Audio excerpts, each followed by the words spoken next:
What's up guys, Ivan here with getivan.com, and in this video I want to show you guys my new IPv6 proxy company for scraping. So this is what I call my URL proxies. This company is called Lightning Proxies. I'm going to put my link below this video. I really appreciate it if you guys would use my link. It would help my channel out. So here it is, hi.getivan.com/lightning-IPv6. So if you use that link, then it'll, tip your hat to me for the recommendation. And I'm testing these right now. Take a look at my server here. So I'm running an order right now. It's almost 98% complete, 148K URLs, unique URLs, 500 URL or 300 URLs a second. And there no errors there, if you could see. That's a really, and that was running it at 33 threads, which is lower than what I used to be, at half as much as what I used to be running it at. And in a crazy processing speed, high level of success. I already tested it. I'm still scraping against Yahoo, by the way, to pull topical URLs. So pretty awesome find here. I was procrastinating on this for a while. And one of the reasons is because I wasn't getting any orders for the last couple months. It was like I had a really strong month with a lot of orders back in October, and then right around that time, I got a notification from, let me show you here. I got a notification. Oopsie. Ooh, that was almost a big mistake. Okay.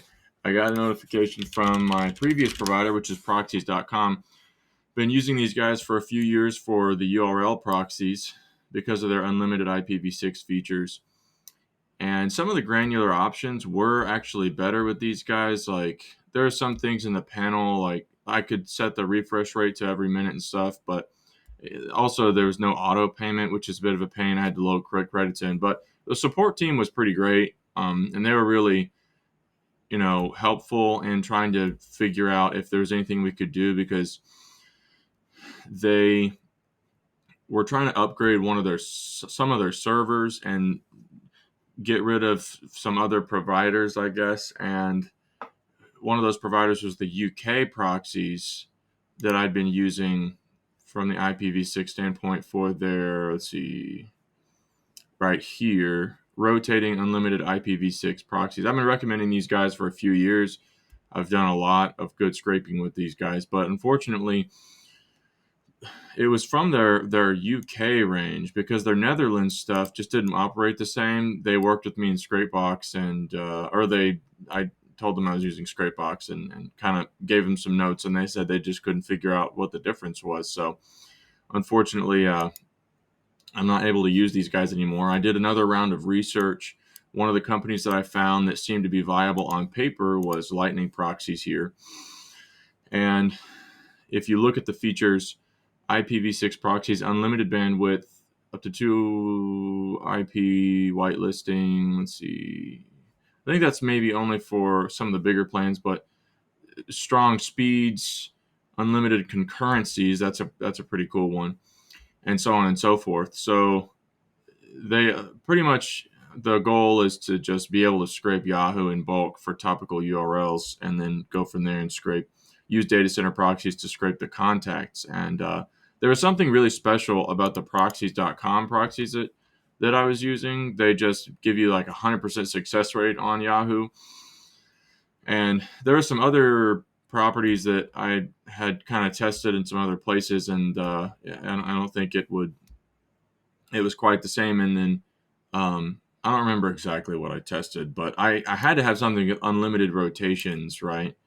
And same thing over here, unlimited bandwidth. I absolutely had to have that. And the downside on this one is I don't see any way for me to, and I just started this, by the way, so you just saw my process running, but I don't see any way to change the rotations back here. But if you look at the purchase plan, you can see there's a variety of options here. IPv6 per request, all those features are articulated. I think they're all pretty much the same.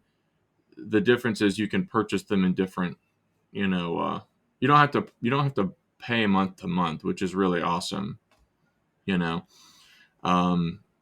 Because I would be paying for a full subscription sometimes, and I just would maybe use it a couple times. So for client orders, so this is way better. Like if I'm going to do a batch of stuff, I can actually save money by doing it like this. And or if I just want to do it order to order, I can save a lot of money by doing it like this, because in order to get up to this level, I have to use it, 15 some odd times. So this is actually a really cool feature. They didn't give me any kind of rotation option or any other granular controls. Like it's authenticated by IP. But so far, I mean, it looks like it's working really, really well. So that's pretty exciting. Some other companies that I found. Here's one called DataFast, and I had a list and I sent messages to a number for trials that were bigger plans, and not a single company got back to me, which is a shame.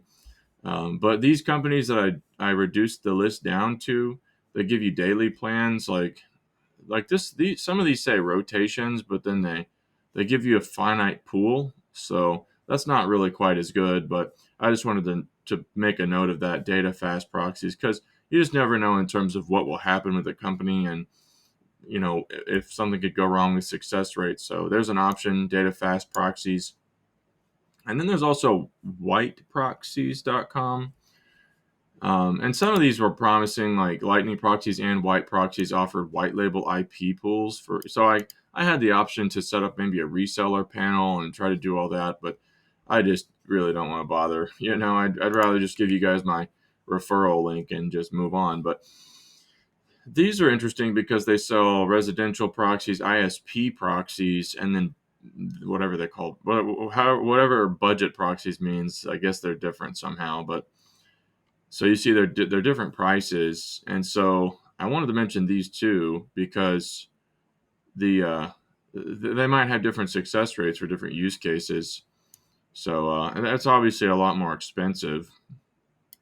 Pardon me, but it's specifically IPv6 proxies with unlimited threads and unmetered bandwidth and stuff like that. Like it's unmetered, but they throttle you right there at that speed. So that's I don't know exactly how much that would impact it. It could be that the other service that I was just testing at 10 megabits per second, like that might be the reason why it was going so quickly. Like, but no, I don't think so. Like the connection rate at those finite number of threads is just really wild. 33 threads processing a million URLs in it was like less than 10 minutes or something crazy. It's like possibly the fastest I've ever seen. It's crazy. Anyways, but these are an option as well. Check out white proxies. I haven't tested these, but just something to keep in mind. So I think that's pretty much it. Let's come over here and check our batch. I need to run like a benchmark. Like I did the test against Yahoo, and it was 100% successful. But I want to do a test at scale just to see if there's any diminishing return. Like obviously we just processed a whole batch, but then like I crunched down, like 10% of it is duplicates, which is pretty common. But I'm kind of paranoid, and they don't tell us how many rotations there are. I'm assuming it's like I didn't see any information on how big the pool is. So let's see. Yeah, there's nothing here. Reseller. See, blah. It could be the same company too. Oftentimes, when the features are that similar, they're just trying to rank multiple pages. Let's see. Pardon me. Let's see if we can find any more information. It just says millions of IPs. So I'll have to send them a message and see how big the total pool is, and then the rate of refresh. It's probably every query. Every query is accessing a new pool and IP in the pool, and then I'd just be curious to know like how big that pool is, because if I'm processing millions of URLs, obviously it's if even if the pool's millions of IPs, like it's still going to affect the scraping success rate. But in proxies.com they had like there was like a non-million quantity of programmatic IPs. So if it's that big, then it's something that we we won't have to be concerned about it all. And if that's the case, like proxies.com was 1 minute rotation, and if this one is every query, that's actually better, because, well, better for scraping purposes, maybe not for like temporary login types of thing, different other kinds of use cases where you need to stay in browser session or whatever. But that's pretty much it. My new recommendation for 2024 for IPv6 residential rotating proxies for the scraping use case, particularly against Yahoo. So thanks for your time, guys. Make sure to like, comment, and subscribe, and especially to comment. That really helps the video to gain traction. Thank you. Bye-bye.